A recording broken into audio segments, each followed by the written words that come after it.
السلام علیکم دوستوں، آج کی ویڈیو ان تمام شوہروں اور بیویوں کے لیے ہے جو اللہ تعالیٰ سے بیٹا ہونے کی دعا کر رہے ہیں۔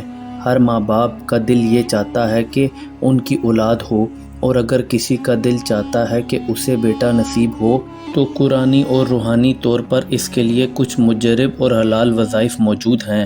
دوستوں، اولاد اللہ کی نعمت ہے، اور بیٹا ہو یا بیٹی دونوں ہی اللہ کی طرف سے نعمت ہیں۔ اگر آپ خاص طور پر بیٹا ہونے کی دعا کرنا چاہتے ہیں تو قرآن کی سورہ محمد سے ایک ایسا عمل ہے جو بہت لوگوں نے آزمایا ہے اور کامیابی حاصل کی ہے۔ اس ویڈیو میں ہم یہی وظیفہ ڈیٹیل سے سمجھائیں گے جو کہ صرف 11 دن تک کیا جاتا ہے۔ سب سے پہلے طہارت اور وضو کا خیال رکھیں۔ ہر روز نماز عشاء کے بعد پاک اور تنہا جگہ پر بیٹھ جائیں۔ پہلے 11 مرتبہ درود ابراہیمی پڑھیں، اس کے بعد سورہ محمد، سورہ نمبر 47 ہے یہ، کی تلاوت کریں کم از کم 1 مرتبہ، پھر 100 مرتبہ یا وہابو یا رزاقو، یا وہابو یا رزاقو کا وظیفہ کریں۔ آخر میں دوبارہ 11 مرتبہ درود ابراہیمی پڑھیں۔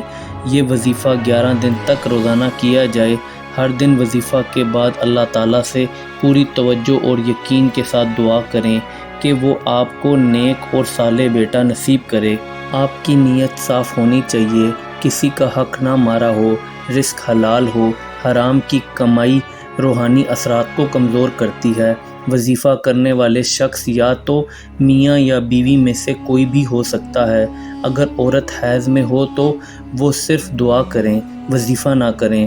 نماز کی پابندی اور استغفار کا زیادہ سے زیادہ ذکر وظیفہ میں برکت لاتا ہے۔ سورہ محمد کی تلاوت کرنا بہت برکت والا عمل ہے۔ دوستوں، یاد رکھیں، ہر دعا کا اثر ہوتا ہے اگر دل سے کی جائے۔ آپ اللہ کے دربار میں اپنی حاجت کو عرض کریں یقین کے ساتھ۔ اگر آپ کو ویڈیو پسند آئی ہو تو ویڈیو کو لائک شیئر ضرور کریں۔ اپنا تجربہ کمنٹس میں لکھنا نہ بھولیں۔ میری دعا ہے کہ اللہ تعالیٰ آپ کی تمام حاجات کو پورا کرے۔ آمین۔ اللہ حافظ۔